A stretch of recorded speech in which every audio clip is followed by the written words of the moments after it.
NEET examination കഴിഞ്ഞിട്ട് 10 ദിവസങ്ങളാവും. ഇക്കഴിഞ്ഞ 10 ദിവസങ്ങൾക്കിടയിൽ ഒരുപാടേറെ കുട്ടികൾ വിളിച്ചു, സങ്കടങ്ങൾ പറഞ്ഞു, അവർക്ക് കിട്ടാതെ പോകുന്ന കരുതലുകളെക്കുറിച്ച്, സാന്ത്വന വാക്കുകളെക്കുറിച്ചൊക്കെ സംസാരിച്ചു. അതൊക്കെ കേട്ടാണ് നിങ്ങളെ കാണണം എന്ന തോന്നൽ എനിക്കുണ്ടായത്. ആ സങ്കടങ്ങൾ നിങ്ങളിൽ പലരുടെയും സങ്കടങ്ങൾ കൂടിയാണ്, എനിക്കറിയാം. അങ്ങനെ ഒരുപാട് സങ്കടപ്പെടുത്തിയാണ് 2025 നീറ്റ് എക്സാമിനേഷൻ കഴിഞ്ഞു പോയത്. സത്യത്തിൽ ഈ സങ്കടം നമ്മുടെ എക്സ്പെക്റ്റേഷൻ്റെ സങ്കടം കൂടിയാണ്. 2016 മുതൽ 25 വരെയുള്ള നീറ്റ് എക്സാമിനേഷൻ്റെ ക്ലാസ് മുറികൾ, ആ പരീക്ഷ ഇങ്ങനെ ലഘൂകരിക്കപ്പെടുന്നത് കണ്ട് ശീലിച്ച ക്ലാസ് മുറികളാണ്. പണ്ടൊക്കെ നീറ്റിൻ്റെ ക്ലാസ് മുറിയിൽ സ്ഥിരമായി പറഞ്ഞുകൊണ്ടിരുന്നത് എങ്ങനെയും നമുക്ക് 600 മാർക്ക് കടത്തണം, 600ന് മുകളിൽ വാങ്ങിയാൽ നാം സേഫാണ് എന്നായിരുന്നു. 720ൽ 600 കടത്തി കിട്ടാനുള്ള പരിശ്രമമായിരുന്നു നീറ്റ് ക്ലാസ് മുറികളിൽ എപ്പോഴും നടന്നിരുന്നത്. അങ്ങനെ പരിശ്രമിക്കാൻ, അങ്ങനെ പറയാൻ പ്രേരിപ്പിച്ച റിസൾട്ടുകളാണ്, ക്വസ്റ്റ്യൻ പേപ്പറുകളാണ് പിൽക്കാലങ്ങളിൽ നീറ്റിനുണ്ടായിരുന്നത്. അതിനെ അടിമുടി മാറ്റിമറിച്ചാണ് കഴിഞ്ഞ വർഷത്തെ നീറ്റ് എക്സാമിനേഷൻ സംഭവിച്ചത്.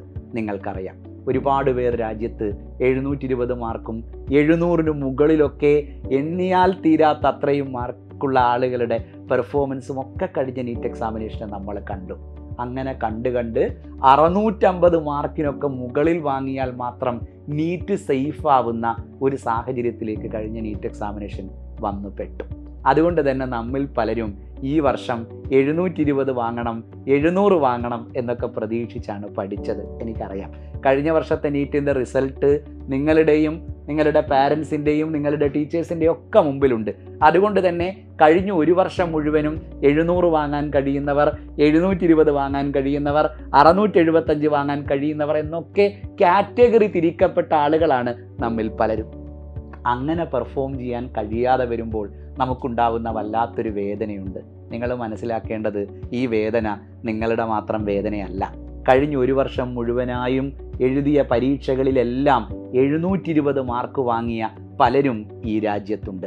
ഒറ്റ പരീക്ഷകളിൽ പോലും, ഒരു മോക്ക് എക്സാമുകളിൽ പോലും ഒരു ക്വസ്റ്റ്യൻ പോലും തെറ്റിക്കാതിരുന്ന ഒരുപാട് പേർ. അവർ നീറ്റ് എഴുതാൻ പോയത് 720 കിട്ടും എന്നുറപ്പിച്ചിട്ടാണ്.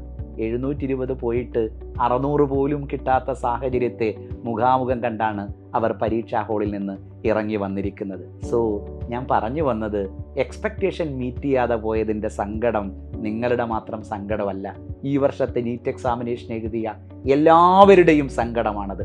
ഒരാൾ പോലും 720 വാങ്ങാത്ത, ഒരാൾ പോലും 700 മാർക്ക് കടക്കാത്ത, ഒരാൾ പോലും 675 മാർക്ക് കടക്കാത്ത ഒരു നീറ്റ് എക്സാമിനേഷനാണ് ഈ വർഷം രാജ്യത്തുണ്ടായത് എങ്കിൽ, ആ നീറ്റ് എക്സാമിനേഷൻ എഴുതാൻ ഒരു പോരാട്ട വീര്യത്തോടുകൂടെ നിങ്ങൾ ശ്രമിച്ചു എന്നതിൽ സത്യത്തിൽ എനിക്ക് വലിയ സന്തോഷവും നിങ്ങളെ അഭിനന്ദിക്കാനും ചേർത്ത് പിടിക്കാനുമുള്ള തോന്നലുമുണ്ട്. മാർക്കൊക്കെ കുറഞ്ഞു പോയിട്ടുണ്ട്. ആ മാർക്ക് എപ്പോഴും ഒരു കോമ്പറ്റേറ്റീവ് എക്സാമിനേഷനെ സംബന്ധിച്ചിടത്തോളം നിങ്ങളെ അപായപ്പെടുത്തുന്ന മാർക്കുമല്ല. എങ്ങനെയാണ് റാങ്ക് പട്ടിക തയ്യാറാക്കുന്നത്? ഇത്ര മാർക്കിന് മുകളിലേക്ക് ഉള്ളവർക്ക് മുഴുവൻ MBBS കിട്ടും എന്നുറപ്പിച്ച് പറയാവുന്ന ഒരു പരീക്ഷയല്ല. അതല്ല സത്യത്തിൽ കട്ട് ഓഫ് എന്ന് പറയുന്നത്. മറിച്ച് ആരാണോ 1ാം റാങ്ക് വാങ്ങുന്നത്, ഏത് മാർക്കിനാണോ 1ാം റാങ്ക് കിട്ടുന്നത്, അവിടെ നിന്ന് താഴോട്ടേക്ക് ഇത്ര പേർ എന്ന ഓർഡറിലാണ് എപ്പോഴും അലോട്ട്മെൻറ്റ് നടക്കുന്നത്. നിങ്ങൾക്കറിയാം. അതുകൊണ്ട് തന്നെ 1ാം റാങ്കിൻ്റെ മാർക്ക് കുത്തനെ താഴോട്ട് വരുമ്പോൾ താഴോട്ടേക്ക് കട്ട് ഓഫും വരികയാണ്. സോ BAMSഉം BHMSഉം ഒക്കെ കിട്ടി എങ്ങനെയും ഡോക്ടർ ആവണം എന്നൊക്കെ ആഗ്രഹിച്ചിരുന്ന കുഞ്ഞുങ്ങളെ സംബന്ധിച്ചിടത്തോളം 10-300 മാർക്കൊക്കെ കിട്ടിയാൽ ഈ വർഷം എനിക്ക് ഡോക്ടർ ആവാം എന്ന് പറയാവുന്ന ഒരു പോസിറ്റീവായ സാഹചര്യം നീറ്റ് എക്സാമിനേഷനിൽ സംഭവിച്ചിട്ടുണ്ട്. അതുകൊണ്ട് കട്ട് ഓഫ് താഴ്ന്നതിൻ്റെ പോസിറ്റീവായ അവസ്ഥയെ നോക്കിക്കാണാൻ നമ്മളെല്ലാവരും തയ്യാറാവണം. ആഗ്രഹങ്ങൾ അവസാനിപ്പിക്കേണ്ട ഒരു പരീക്ഷയല്ല സത്യത്തിൽ നമ്മൾ എഴുതിയിരിക്കുന്നത്. നിങ്ങൾ നോക്കൂ, ഈ വർഷം ഡൽഹി എയിംസിനകത്ത് ഒരാൾക്ക് അഡ്മിഷൻ കിട്ടാൻ ഇടയുള്ള കട്ട് ഓഫായി പറയപ്പെടുന്നത് 625 മാർക്കാണ്. ഡൽഹി എയിംസിൻ്റെ ചരിത്രത്തിലില്ലാത്ത കാഴ്ചയാവും 625 മാർക്കെങ്കിലും നീറ്റിന് കിട്ടിയ ഒരാൾ എയിംസ് ഡൽഹിയിലേക്ക് ഈ വർഷം കയറും എന്നത്. ഞാനിത് പറയുന്നത് ജനറൽ മെറിറ്റിൽ മാത്രമാണ്. അത് EWSലേക്ക് വരുമ്പോൾ 620 ആവും. അത് വന്ന് SC ST കാറ്റഗറിയിലേക്കൊക്കെ വരുമ്പോൾ 600ഉം 580 ഒക്കെ ആയി തീരും. 580 ഒക്കെ ഉണ്ട് എങ്കിൽ റിസർവേഷൻ കാറ്റഗറിയിലുള്ള ഒരാൾക്ക് ഈ വർഷം ഡൽഹി എയിംസ് കിട്ടാവുന്ന സാഹചര്യം സംജാതമായിരിക്കുകയാണ്. അതുപോലെ എല്ലാത്തിലും ഏതെങ്കിലും ഒരു എയിംസിൽ നമുക്ക് അഡ്മിഷൻ കിട്ടാൻ 580 മാർക്ക് മതിയാവുന്ന സാഹചര്യമാണ് രാജ്യത്തുണ്ടായിരിക്കുന്നത് എന്ന് മൊത്തത്തിൽ വിദ്യാഭ്യാസ വിചക്ഷണന്മാരെല്ലാം അഭിപ്രായം പറഞ്ഞു തുടങ്ങിയിരിക്കുന്നു. ഞാനിനി സ്റ്റേറ്റുകളിലേക്ക് വരികയാണെങ്കിൽ, ജിപ്മറിലേക്ക് വരികയാണെങ്കിൽ അത് 600 AFMCയിലേക്ക് വരികയാണെങ്കിൽ ജനറലിൽ അത് മെയിലിനെ സംബന്ധിച്ചിടത്തോളം 520 പെൺകുട്ടികളെ സംബന്ധിച്ചിടത്തോളം 540 ആവാം എന്ന് പറയപ്പെടുന്നു. ഇനി ഓൾ ഇന്ത്യ ക്വാട്ടയിൽ 510 കട്ട് ഓഫ് എന്ന് കേൾക്കുന്നു ജനറൽ മെറിറ്റിൽ. അത് തന്നെ SC/ST കാറ്റഗറിയിലേക്ക് വരുമ്പോൾ 400 350 ആവും എന്ന് കേൾക്കുന്നു. ഇനി കേരളത്തിലേക്ക് നമ്മൾ വരുമ്പോൾ കേരള ഗവൺമെൻറ്റിൽ അത് 550 സെൽഫ് ഫൈനാൻസിങ് കോളേജുകളിലെ ഗവൺമെൻറ് മെറിറ്റിൽ അത് 450 ആയിത്തീരുന്നു. ജനറലിൽ അത് ഇങ്ങേയറ്റത്ത് SC/STയിലേക്ക് വരുമ്പോൾ ഒരു 330-300 റേഞ്ചിലേക്ക് വരുന്നു. അങ്ങനെ മൊത്തത്തിൽ ഇതുവരെയുള്ള മാർക്കിനേക്കാൾ ഒരുപാട് താഴ്ന്ന മാർക്കുകൾക്ക് MBBS കിട്ടാവുന്ന സാഹചര്യം രാജ്യത്തുണ്ടാവുകയാണ്. അതുകൊണ്ട് എല്ലാ വർഷവും റിപ്പീറ്റ് ചെയ്തവരുടെ അതേ സാഹചര്യം തന്നെയാണ് ഇക്കുറിയുമുള്ളത്.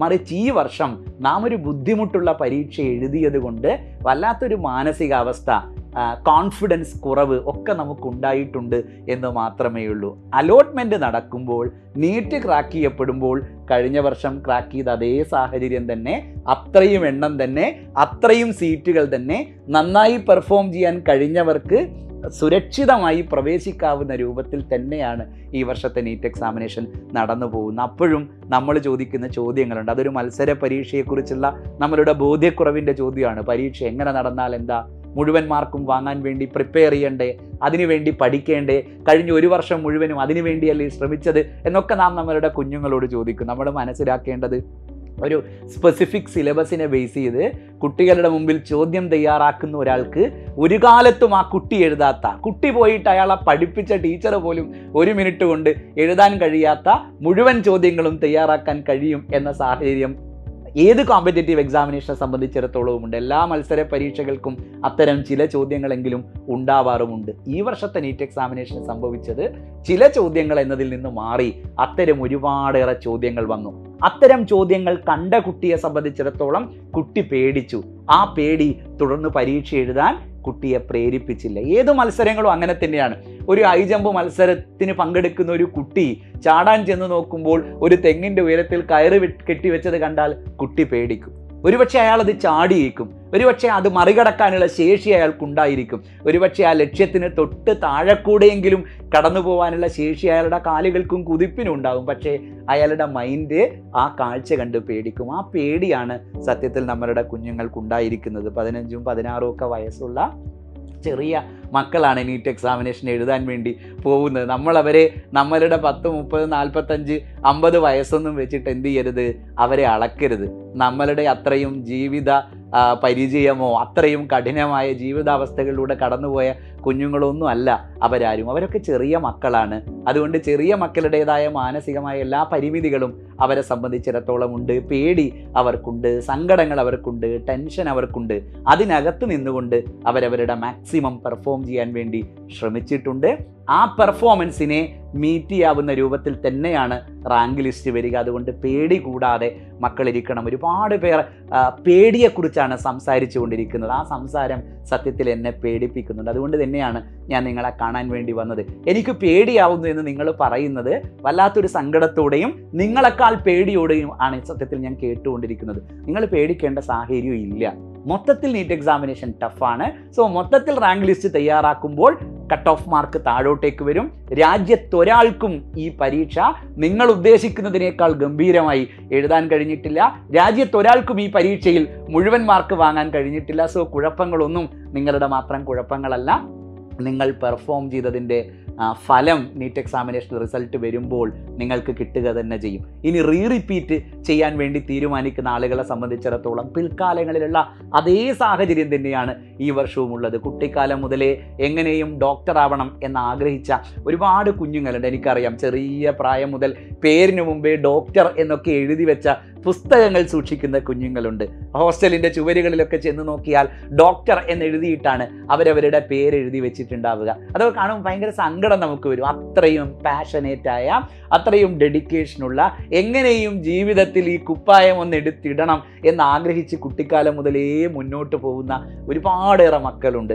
നിങ്ങളോടും ഞാൻ പറയുകയാണ്, ആഗ്രഹങ്ങളൊന്നും ഒരു നീറ്റ് എക്സാമിനേഷൻ ടഫ് ആവുമ്പോൾ നിങ്ങൾ ഉപേക്ഷിക്കരുത്. ഒരു നീറ്റ് എക്സാമിനേഷൻ്റെ തുടർച്ചയല്ല അടുത്ത നീറ്റ് എക്സാമിനേഷൻ. കഴിഞ്ഞ വർഷത്തെ നീറ്റ് എക്സാമിനേഷൻ്റെ തുടർച്ചയായിരുന്നില്ല ഈ വർഷത്തേത്. അതുകൊണ്ട് ഈ വർഷത്തേതിൻ്റെ തുടർച്ചയല്ല വരും വർഷങ്ങളിൽ ഉണ്ടാവുക. നമ്മളും കുഞ്ഞുങ്ങളെ പഠിപ്പിക്കുമ്പോൾ ഈ വർഷത്തെ സാഹചര്യവും മുൻകൂട്ടി കണ്ടുകൊണ്ട് തന്നെയാണ് അടുത്ത വർഷത്തെ നീറ്റിന് അവരെ പ്രിപ്പയർ ചെയ്യിപ്പിക്കുക. ഇങ്ങനെ പരീക്ഷ വന്നാലും നമുക്ക് ഇത്രയെങ്കിലും ചെയ്യാൻ കഴിയണം എന്ന ഡിസ്കഷൻസ് ഇനി മുതൽ നമ്മളുടെ ക്ലാസ് റൂമിൽ നമ്മൾ ആരംഭിക്കുക തന്നെ ചെയ്യും. അത് മറ്റൊരു വശം, നമുക്കത് മാറ്റിവെക്കാം. അതെല്ലാവരും അത്തരം കരുതൽ അല്ലെ, ഒരു ട്രെയിനിങ് പ്രൊസീജിയർ എപ്പോഴും അങ്ങനെയാണ്. കോമ്പറ്റീഷൻ ടഫ് ആവുമ്പോൾ ട്രെയിനിങ്ങിൻ്റെ സ്വഭാവവും മാറി വരും. സോ ട്രെയിനിങ്ങിൻ്റെ സ്വഭാവത്തിലും ഈ വർഷം മുതൽ മാറ്റം ഉണ്ടാവാൻ വേണ്ടി പോവുകയാണ്. അതുകൊണ്ട് റിപ്പീറ്റ് ചെയ്യാൻ ആഗ്രഹിക്കുന്ന മക്കളും പേടിക്കേണ്ടതൊന്നുമില്ല. നീറ്റ് എക്സാമിനേഷൻ സുരക്ഷിതമാണ്. നിങ്ങൾ ഒട്ടും ഭയക്കേണ്ട, നിങ്ങളുടെ ആഗ്രഹം തല്ലിയുടച്ച് കളയേണ്ട, നിങ്ങളിനി ഇതിന് മുതിരുന്നില്ല എന്ന് തീരുമാനിക്കേണ്ട സാഹചര്യമൊന്നും സത്യത്തിലില്ല. ഒരു പരീക്ഷ കൊണ്ട് അവസാനിക്കേണ്ടതല്ല മോഹങ്ങളും പ്രതീക്ഷകളും ഒന്നും. ഒരു പരീക്ഷ കൊണ്ട് അവസാനിക്കേണ്ടവരല്ല നമ്മളാരും. ആ ബോധ്യം നിങ്ങൾക്ക് എല്ലാവർക്കും വേണം. ഒരു പരീക്ഷ കൊണ്ട് അവസാനിക്കുന്ന കുട്ടിയല്ല ഞാൻ, അതിനേക്കാൾ വലിപ്പം എനിക്കുണ്ട് എന്നുള്ളിൽ പറയാൻ വേണ്ടി നിങ്ങൾക്ക് എല്ലാവർക്കും കഴിയണം. ഇത് പറയുമ്പോൾ എനിക്കറിയാം ഒരുപാടേറെ പാരൻസ് ആത്മാർത്ഥമായി കുഞ്ഞുങ്ങളെ ചേർത്ത് പിടിച്ചിട്ടുണ്ട്. അങ്ങനെ ആരെങ്കിലും നമ്മളുടെ മക്കളെ ചേർത്ത് പിടിക്കാൻ മറന്നുപോയിട്ടുണ്ട് എങ്കിൽ അവരെ ചേർത്ത് പിടിക്കേണ്ടതുണ്ട്. അവർ മാത്രം ഉണ്ടാക്കിയ കുഴപ്പമല്ല ഈ വർഷത്തെ നീറ്റ് എക്സാമിനേഷൻ്റെ കുഴപ്പം എന്ന് പറയുന്നത്. ഓൾറെഡി തന്നെ ആളുകൾ ഇയാളാണ് 1ാം റാങ്ക്, ഇയാളാണ് 2ാം റാങ്ക് എന്നൊക്കെ പ്രെഡിക്റ്റ് ചെയ്ത് വെച്ചിരിക്കുന്ന രാജ്യത്തെ കുട്ടികളെല്ലാവരും ഈ പരീക്ഷയിൽ അവരുദ്ദേശിച്ച പോലെ പെർഫോം ചെയ്തിട്ടില്ല എന്ന റിയാലിറ്റി പാരൻസിനല്ലേ. പാരൻസ് എപ്പോഴും അങ്ങനെ ചില കമ്പാരിസണുകൾ നടത്തുന്നവർ കൂടിയാണ്. അതുകൊണ്ടാണ് ഞാൻ ഈ കമ്പാരിസൻ്റെ അളവ് അവരോട് എടുത്തു പറയുന്നത്. അതുകൊണ്ട് ആ ബോധ്യത്തോടു കൂടെ നാം എന്ത് ചെയ്യണം, നമ്മളുടെ മക്കളെ ചേർത്ത് പിടിക്കണം. നല്ല മക്കളാണ് നമ്മളുടെ മക്കളെല്ലാവരും. അവരവരാൽ കഴിയും വിധം ശ്രമിച്ചിട്ടുണ്ട്. ഇനി കൂട്ടത്തിൽ തീരെ മോശമായിട്ടുണ്ട് എങ്കിൽ അതെല്ലാ മത്സര പരീക്ഷകളുടെയും കുഴപ്പമാണ്. ആദ്യത്തെ കുറച്ച് ചോദ്യങ്ങൾ ഭീകരമായി അവരുടെ മുമ്പിൽ വന്നുപെട്ടാൽ ഈ പരീക്ഷ എന്നെക്കൊണ്ട് ശരിയാം വിധം എഴുതി തീർക്കാൻ കഴിയില്ല എന്ന തോന്നലിലേക്ക് അവർ വരും. അവരെപ്പോഴും വിചാരിക്കുക അല്ലേ, നമ്മളൊരു ക്ലാസ് മുറിയിലിരുന്ന് പരീക്ഷ എഴുതുമ്പം വിചാരിക്കുക തൊട്ടപ്പുറത്തെ ക്ലാസ് മുറിയിലിരുന്ന് എഴുതുന്നയാൾ ഇതേ അവസ്ഥയിലാണ് എന്നല്ല. രാജ്യത്തെല്ലായിടത്തുമുള്ള കുട്ടി എൻ്റെ അതേ അവസ്ഥയിലാണ് എന്നല്ല നമ്മൾ ആ നിമിഷം ചിന്തിക്കുക. എനിക്കെന്തോ കുഴപ്പമുണ്ട്, എനിക്ക് എഴുതാൻ കഴിയാത്തൊരു ക്വസ്റ്റ്യൻ പേപ്പർ എൻ്റെ മുമ്പിൽ വന്നിരിക്കുന്നു, ഞാൻ കുഴപ്പത്തിലായിരിക്കുന്നു എന്നൊരു മാനസികാവസ്ഥയാണ് അപ്പോൾ വരിക. അല്ലാതെ രാജ്യത്തെല്ലായിടത്തും ഈ പരീക്ഷ ഇങ്ങനെയാണ് സംഭവിക്കുക, അതുകൊണ്ട് തന്നെ റാങ്ക് ലിസ്റ്റ് തയ്യാറാക്കുമ്പോൾ ഞാൻ സേഫ് ആയിരിക്കും, സോ ഇതിനകത്തുള്ള റിമൈനിങ് ക്വസ്റ്റ്യനുകളിൽ ഞാൻ എൻ്റെ മാക്സിമം എഫേർട്ട് പുറത്തെടുക്കണം എന്നൊന്നും ചിന്തിക്കാവുന്ന നിമിഷങ്ങളോ നേരങ്ങളോ അല്ല നീറ്റ് എക്സാമിനേഷൻ ഹാളിൽ സംഭവിക്കുക. മറിച്ച് ഞാൻ പഠിച്ചത് വന്നില്ലല്ലോ, ഞാൻ ആഗ്രഹിച്ച പോലെ ഈ പരീക്ഷ സംഭവിച്ചില്ലല്ലോ, ഞാൻ പുറത്താവുകയാണല്ലോ എന്ന വല്ലാത്തൊരു അപകടാവസ്ഥയെ മുൻകൂട്ടി കണ്ട് അങ്ങേയറ്റം നമുക്ക് സങ്കല്പിക്കാൻ പോലും കഴിയാത്ത ദുഃഖത്തിലേക്കും വേദനയിലേക്കും നമ്മളുടെ കുഞ്ഞുങ്ങൾ വീണുപോകുന്ന നിമിഷങ്ങളാണ് നീറ്റ് എക്സാമിനേഷൻ ഹാളിൽ സംഭവിച്ചിട്ടുണ്ടാവുക. അതും കഴിഞ്ഞാണ് അവർ പുറത്തിറങ്ങി വന്നിട്ടുണ്ടാവുക. അതും കഴിഞ്ഞുള്ള ദിവസങ്ങളിലൂടെയാണ് അവർ കടന്നു പോകുന്നത്. അതുകൊണ്ട് നമ്മളാൽ കഴിയും വിധം നാം അവരെ ചേർത്ത് പിടിക്കണം. ഇനി അവരെ കാണുന്ന സൊസൈറ്റിയോട്, അവരുടെ റിലേറ്റീവ്സിനോട്, അവർ നടന്നു പോകുന്ന വഴിയിൽ അവരെ കണ്ട് അഭിവാദ്യം ചെയ്യുന്ന നാട്ടുകാരോടെല്ലാം പറയാനുള്ളത് അത് തന്നെയാണ്. ഒരു പണിയും ഇല്ലാഞ്ഞിട്ടല്ല അവർ റിപ്പീറ്റ് ചെയ്യുന്നത്. ഒരു പണി അവരുടെ ഉള്ളിൽ ആഴത്തിൽ പതിഞ്ഞതുകൊണ്ടാണ് അവർ റിപ്പീറ്റ് ചെയ്യാൻ വേണ്ടി തീരുമാനിച്ചതും ആത്മാർത്ഥമായി പഠിച്ചതും. ചെറിയ അബദ്ധങ്ങളെല്ലാം എല്ലാവർക്കും സംഭവിക്കുന്ന പോലെ അവർക്കും സംഭവിച്ചിട്ടുണ്ടാവും. വലിയ നേട്ടങ്ങൾ കൈവരിച്ചവരാരും ഒരു ദിവസം രാവിലെ എഴുന്നേറ്റ് ആ നേട്ടങ്ങൾ കൈവരിച്ചവരല്ല. പലപ്പോഴും പരാജയപ്പെട്ടവർ, പലപ്പോഴും നേട്ടങ്ങൾ ആർജിക്കുന്നതിന് തൊട്ടു മുമ്പേ വീണുപോയവരൊക്കെയാണ് പിൽക്കാലങ്ങളിൽ കഠിനമായി പരിശ്രമിക്കുകയും അത്ഭുതങ്ങൾ ഉണ്ടാക്കുകയും ചെയ്തത്. അത്ഭുതങ്ങൾ ഉണ്ടാക്കാൻ ശേഷിയുള്ളൊരു കുട്ടി നിങ്ങളുടെ സമീപത്തുണ്ട്. അയാളെ തളർത്തരുത്, അയാളെ പിന്തിരിപ്പിക്കരുത്, അയാളെ നിരാശനാക്കരുത്, അയാളെ കരയിക്കരുത്, അയാളെ ചേർത്ത് പിടിക്കണം. ഇന്നത്തേത് പോവട്ടെ, നിനക്ക് നാളെ കഴിയും എന്ന് ചിരിച്ചുകൊണ്ട് അവരോട് സംസാരിക്കാനുള്ള ബോധ്യവും ആത്മാർത്ഥതയും നമുക്കെല്ലാവർക്കും ഉണ്ടാവണം എന്നെല്ലാവരെയും ഞാൻ ഓർമ്മിപ്പിക്കുകയാണ്. ഒരിക്കൽ കൂടെ ഞാൻ എൻ്റെ പ്രിയപ്പെട്ട മക്കളോട് പറയുകയാണ്, തളരരുത്, സങ്കടപ്പെടരുത്, വേദനിക്കരുത്. കട്ട് ഓഫ് മാർക്ക് കുറവായിരിക്കും. ഈ വർഷം തന്നെ നമുക്കിത് ക്രാക്ക് ചെയ്യാൻ കഴിയും. അഥവാ കഴിഞ്ഞില്ല എങ്കിലും നിങ്ങളെ സംബന്ധിച്ചിടത്തോളം നിങ്ങളുടെ ഭാവി സുരക്ഷിതമാണ്. ഭാവിയിൽ അതിഗംഭീരമായി ഈ പരീക്ഷ എഴുതാനും ക്രാക്ക് ചെയ്യാനും കഴിയുന്നൊരു കുട്ടി തന്നെയാണ് നിങ്ങൾ. ആ നിങ്ങളെയാണ് ഞങ്ങളെല്ലാവരും കാത്തിരിക്കുന്നത്. All the best.